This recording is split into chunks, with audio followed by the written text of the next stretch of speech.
Hi everyone, कैसे हो आप सभी लोग। आई होप आप लोग अच्छे होंगे। मैं हूं राहुल जयसवाल एंड स्वागत करता हूं आप सभी का एक बार फिर हमारे यूट्यूब चैनल JR ट्यूटोरियल्स में। फ्रेंड, जैसा कि आपसे हमने प्रॉमिस किया था कि हम संडे के दिन लेकर आने वाले हैं आपके सामने एक क्वेश्चन एंड आंसर का डाउट सेशन यहाँ पे, जिसमें आप सवाल पूछोगे और हम जवाब देंगे। तो इसमें ऑलरेडी मैंने आपको एक वीडियो में बताया था कि आपको जो भी डाउट्स रहेंगे रिगार्डिंग, यहाँ पे मैंने स्पेशली मेंशन किया था कि 7th साइंस के लिए होने वाला है। यहाँ पे मैंने रिगार्डिंग मेंशन किया था 7th स्टैंडर्ड स्टूडेंट्स के लिए। तो वहां पे आपने बहुत सारे क्वेश्चन जो है पूछे हैं, तो आज उसके लिए जो आपका जो जवाब है, जो आंसर है, आप लोग के लिए लेकर आ गया हूं। तो वन बाय वन करके मैं हर एक का क्वेश्चंस लेता हूं। जितने भी स्टूडेंट्स ने यहाँ पे डाउट पूछे हैं मुझे हुए, उनका मैं क्वेश्चंस लेता हूं और उसका जवाब मैं देने की कोशिश करता हूं। तो बस आपको यहाँ पे वीडियो को लास्ट तक जरूर से देखना है। बहुत ही मजा आने वाला है वीडियो में। आप लोग का भी डाउट क्लियर हो जाएगा, साथ में आपको दूसरे का भी डाउट होगा तो वो भी आपको क्लियर हो जाएगा। तो उम्मीद करता हूं कि आपको ये वीडियो पसंद आने वाला है। तो सबसे पहला जो क्वेश्चन आया है राहुल ताइडे की तरफ से आया है। उन्होंने बोला है सर टीच इंग्लिश। ठीक है दोस्तों, मैंने तो पूछा था साइंस के ऊपर डाउट पूछने के लिए, तो भी आपने कुछ रैंडम सवाल भी पूछे, तो उसका जवाब भी मैं दे दूंगा। तो जैसे कि इंग्लिश का सवाल है, तो मैंने आपको बताया था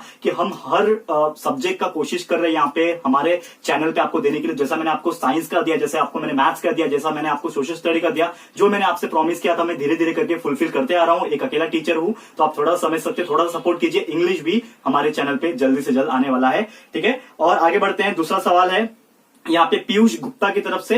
उन्होंने बोला है what is mean bye pneumatophores. Pneumatophores का मतलब क्या होता है? तो नॉर्मली अगर बात करें, न्यूमेटोफोर्स इज नथिंग बट एक ऐसा टाइप के प्लांट्स होते हैं, प्लांट्स के ऐसे स्पेसीज होते हैं जो कि मैनग्रोव्स में उगते हैं। जैसा कि जहां पे दलदल वाला इलाका होता है, आपने देखा होगा कुछ ऐसे दलदल वाले समुद्र के किनारे ऐसे पेड़ उगते हैं जो क्या करते हैं, बीचेस जो होते हैं, जो रेती होती है उसके ऊपर से उगते हुए आपको दिखाई देंगे। उनकी जो रूट्स होती है, जो जड़ें होती है, वो थोड़े से ऊपर की तरफ दिखाई देते हैं आपको। तो वो क्यों होते हैं ऊपर? ताकि वो ऑक्सीजन जो है वहां से एटमॉस्फेयर से ले सके, उसी को न्यूमेटोफोर्स बोलते हैं। तो उम्मीद करता हूं कि आपको ये डाउट समझ में आ गया होगा। अगेन बहुत सारे क्वेश्चन आए हैं। ओम लहा ने भी बोले हैं इंग्लिश ग्रामर पढ़ाइए। जैसा मैंने बोला आपको मिल जाएंगे इंग्लिश ग्रामर भी जल्द से जल्द। सचिन खैरनार ने पूछा है sir what is mean by density. तो डेंसिटी का मीनिंग जैसे मैंने आपको बताया था, density is nothing but mass upon volume. ठीक है, इसका अगर फॉर्मूला भी मैं अगर दिखाने की कोशिश करूं यहाँ पे, तो डेंसिटी जो आपका होता है D for density is equal to mass upon volume. मतलब कोई भी चीज हो आपका, उसका अगर मैं मास निकाल लूं और उसका वॉल्यूम निकाल लूं और दोनों को डिवाइड कर दूं, तो हम लोगों को क्या मिल जाएगा? डेंसिटी मिल जाएगा। ठीक है, तो ये आपको समझ में आ गया होगा। अब आगे बढ़ते हैं।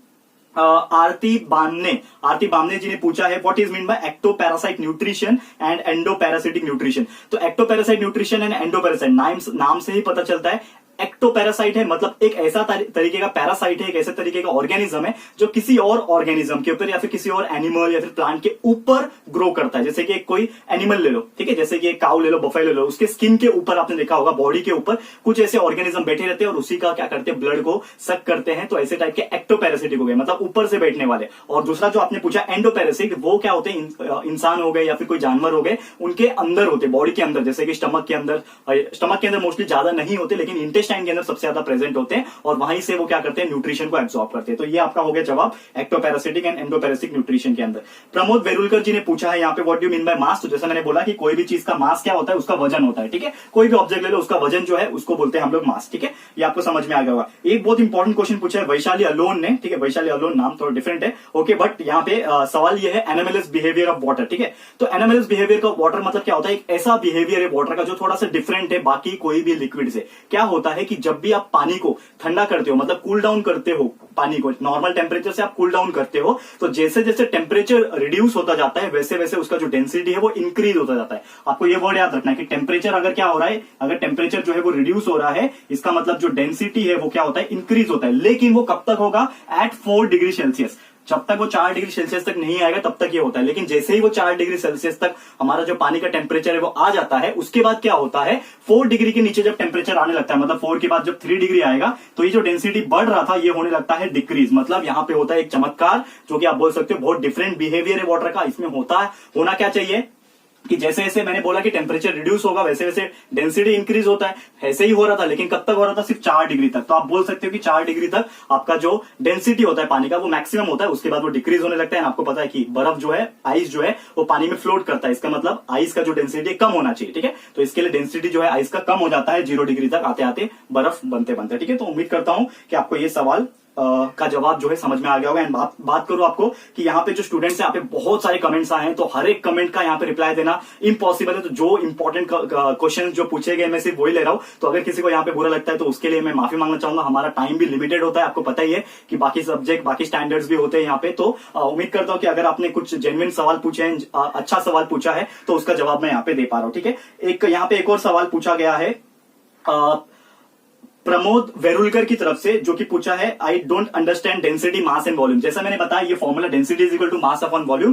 डेंसिटी का मतलब होता है कोई भी ऑब्जेक्ट का मास मतलब वजन, और वॉल्यूम मतलब कितना वॉल्यूम है उसका, that is length multiply by length multiply by length, उसका वॉल्यूम बन जाता है। तो यहाँ पे मिल जाता है हम लोग को उसका मास। तो ये आपको समझ में आ गया होगा कि डेंसिटी क्या होता है, मास क्या होता है, वॉल्यूम क्या होता है। ठीक है, विवेक कदम जी ने पूछा what do you mean by pH. PH का मतलब क्या होता है, इसका फुल फॉर्म होता है पावर ऑफ हाइड्रोजन। मतलब कोई भी चीज का पीएच निकालते हो कि वो एसिडिक है कि न्यूट्रल है कि बेसिक है, आपको पता है कि पीएच पेपर होता है उससे हम निकालते हैं। ठीक है, तो वो हम लोग को बताता है कि उसका क्या पर्टिकुलर एसिडिक है कि रेडिकल है कि आपका न्यूट्रल है। ठीक है, ये आपको बताता है। ठीक है, फिर यहाँ पे पूछा गया है अगेन विवेक कदम जी ने पूछा है गामा रेडिएशन क्या होता है। गामा रेडिएशन एक ऐसा रे होता है, जैसे आपको पता है एक्स रे होता है, वैसे एक गामा रे होता है जिसके हेल्प से हम लोग गामा रेडिएशन को पास करते हैं बहुत सारी चीजों में, जिसके हेल्प से उसको प्रिजर्व किया जा सकता है। ठीक है, ईश्वर बोरसे जी ने पूछा है यहाँ पे सीजीएस का मतलब क्या होता है। MKS CGS fundamental quantity. MKS is nothing but metre kilogram and second. ठीक है, यूनिट होते हैं, वैसे सीजीएस का मतलब होता है सेंटीमीटर ग्राम और सेकेंड। ये बस आपको याद रखना है।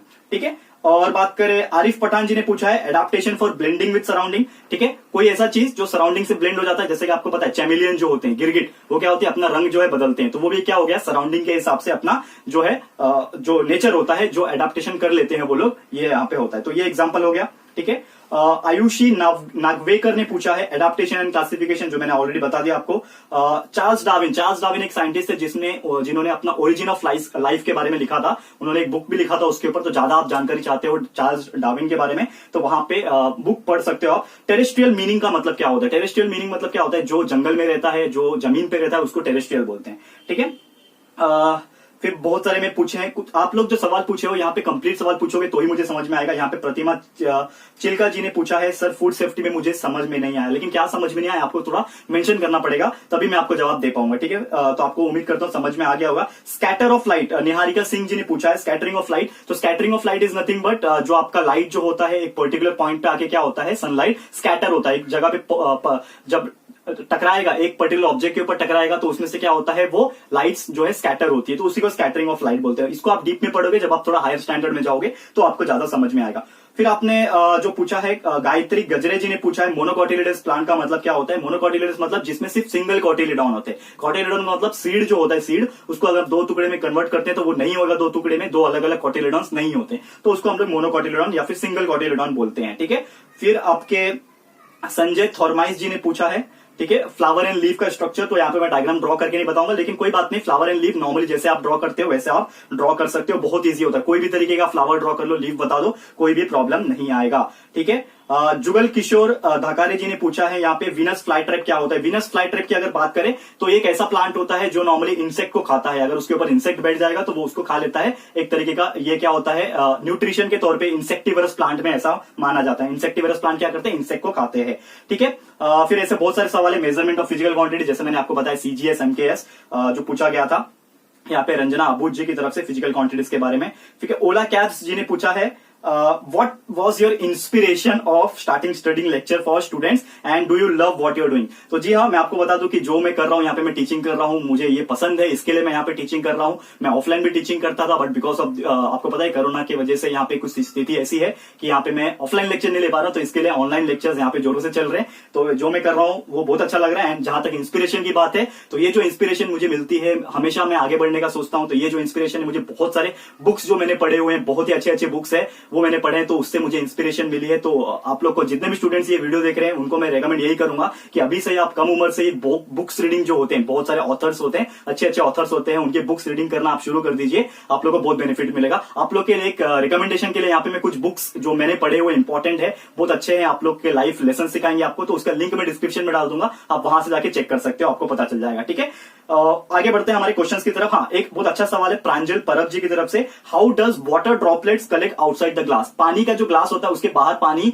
का जो ड्रॉपलेट्स होता है वो कैसे आता है। तो ये कब होगा, सिर्फ और सिर्फ जब पानी ठंडा होगा। ये आपने नोटिस किया होगा कि आप ग्लास ले लो, उसके अंदर ठंडा पानी डाल दो, कुछ समय के बाद आप देखोगे तो पानी के ग्लास के बाहर भी ड्रॉपलेट्स आ जाते हैं। क्यों होता है, बिकॉज हमारा जो पानी के अंदर सॉरी ग्लास के अंदर जो पानी है उसका जो टेम्परेचर है वो कम होता है और हमारा जो एटमॉस्फेयर है, हमारा जो वातावरण है उसका जो टेम्परेचर होता है वो ज्यादा होता है। तो पानी जो है वो ठंडे से गर्म होने की कोशिश करता है, एटमॉस्फेयर में कन्वर्ट होने की कोशिश करता है, तो उसके जो वेपर्स होते हैं वो धीरे धीरे वेपराइज होते हैं, ठीक है, एंड वो बाहर की तरफ जमा हो जाता है सरफेस की तरफ, ठीक है। तो यही इसका जवाब आप बोल सकते हो। अगेन आरती जारांदे जी ने पूछा है मोनोकोटिलिडन एंड डाइकोटिलिडन। मैंने बता दिया मोनो मतलब क्या होता है, सिंगल, कोटिलिडन होता है अगर कोई भी सीड के अंदर एक ही कोटिलिडन है तो उसको मोनोकोटिलिडन बोलते हैं। डाइकोटिलिडन में मतलब सिर्फ दो कोटिलिडन होंगे, उसको आप तोड़ोगे तो दो इक्वल पार्ट में डिवाइड हो जाएगा, ठीक है। और बात करें एनामेलस बिहेवियर, बहुत लोग का डाउट आया यहाँ पे, आरती जरांदे जी ने पूछा है। अगेन मैंने एक्सप्लेन किया हुआ है, आपने जरूर से देखा होगा स्टार्टिंग में, ठीक है।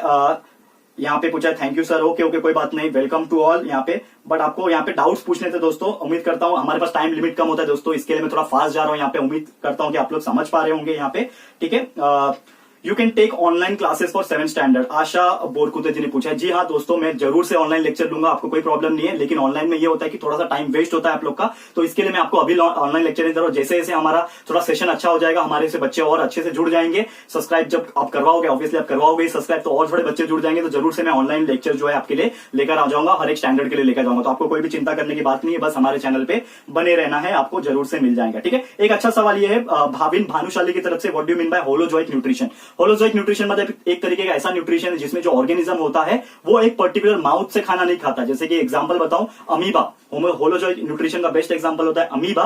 तो अमीबा क्या करता है, उसके पास एक माउथ नहीं होता या फिर एनस नहीं होता जिससे वो खाना खाए या फिर बाहर निकाले, तो वो क्या करता है, एक यूनिसेल्युलर ऑर्गेनिज्म है, वो किसी भी पार्ट से अपने खाने को अंदर ले लेता है, जो भी उसका खाना होता है, ठीक है, उससे वो अंदर ले लेता है एंड रिलीज कर देता है। तो इसी को हम लोग होलोजोइक न्यूट्रिशन बोलते हैं। माधव गुरनानी जी ने पूछा है एलॉय का meaning. Alloy meaning is nothing but कुछ अलग अलग मेटल्स जब मिलके एक नया चीज बनाते हैं, ठीक है ना, दो मेटल्स मिलके या फिर एक मेटल एक नॉन मेटल मिलके या फिर दोनों ही नॉन मेटल्स मिलके ऐसा कुछ नया चीज बनाते हैं तो उसको एलॉय बोलते हैं। जैसे कि आपको पता है स्टेनलेस स्टील, तो इसमें एल्यूमिनियम एंड बहुत सारे जिंक इसमें मिलाया जाता है, ठीक है, ब्रास हो गया, तो ये सब चीज क्या है, एलॉय है, जो इसमें हम लोग अलग अलग चीजें मिलाते हैं, अलग अलग एलिमेंट्स को मिलाते हैं ताकि नया चीज बना सके, उसी को एलॉय बोलते हैं, ठीक है। Difference between mass and weight, अच्छा क्वेश्चन है, फैयाज शेख की तरफ से, बहुत अच्छा क्वेश्चन है। मास में जैसे मैंने बताया, मास का मतलब क्या होता है, यहाँ पे वजन होता है, लेकिन वेट का मतलब भी वजन होता है। वेट की बात करें वजन होता है, लेकिन जो मास होता है इसमें ग्रेविटी को कंसिडर नहीं किया जाता है, और वेट जो होता है उसमें ग्रेविटी को कंसिडर करते हैं। हमारा जो ग्रेविटी का वैल्यू होता है 9.8, उसको कंसिडर किया जाता है, ठीक है। प्रतीक पवार जी ने पूछा है यहाँ पे what do you mean by pH, तो मैंने ऑलरेडी बता दिया पीएच का मतलब।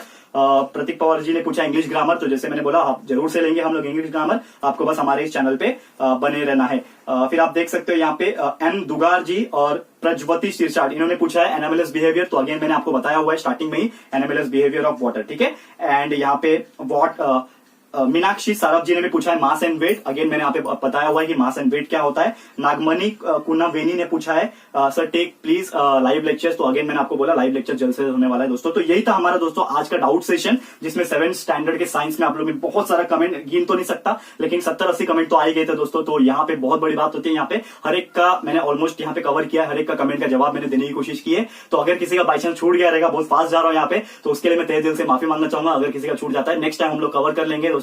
तो मुझे आपको बस यही बताना है दोस्तों, आज हमने कंप्लीट किया हमारा डाउट सेशन, जिसमें बहुत सारा डाउट्स पूछा एंड आपको कुछ मैंने ये भी बताया कि क्या क्या आप कर सकते हो, कुछ इंस्पिरेशन वाली चीज भी बता दी। तो उम्मीद करता हूं कि आप लोगों को बुक्स जो है वो मैंने डिस्क्रिप्शन में डाला हुआ है वो अच्छा लगेगा, आप मंगा सकते हो वहां से। और दूसरा चीज ये है कि आप लोग को ये सेशन कैसा लगा है और इसी प्रकार के और सेशन आपको चाहिए तो प्लीज हमें कमेंट करके ये वीडियो के कमेंट सेक्शन में बताइएगा कि आपको ऐसे ही सेक्शन जो होता है हमारा क्वेश्चन एंड आंसर का Q&A जिसको बोलते हैं, ये आपको और चाहिए क्या। तो हम हर संडे आपके लिए ऐसा जो Q&A सेशन है आपके लिए लेकर आएंगे। बट आपको ये चीज करना होगा फ्रेंड्स कि ये जो रीच है आपका, जो सेशन है बहुत कम लोग देख पा रहे होंगे, तो इनको फैलाना है आप लोग के हर एक स्टूडेंट, हर एक फ्रेंड्स तक, हर एक रिलेटिव्स तक शेयर करना है ताकि जो रीच है हमारा वो और बड़ा हो सके। तो उम्मीद करता हूं कि आपको ये सेशन अच्छा लगा होगा। अगर ये वीडियो आपको अच्छा लगा फ्रेंड्स तो प्लीज वीडियो को लाइक कीजिएगा, शेयर कीजिएगा अपने सारे फ्रेंड्स, रिलेटिव, जितने भी रिश्तेदार है सबको शेयर करो। एंड अगर आपने इस चैनल को अभी तक सब्सक्राइब नहीं किया है तो प्लीज हमारे चैनल को सब्सक्राइब भी कर देना, ठीक है फ्रेंड्स। तो मिलते हैं हमारे अगले वीडियो में। ये वीडियो देखने के लिए thank you and good bye.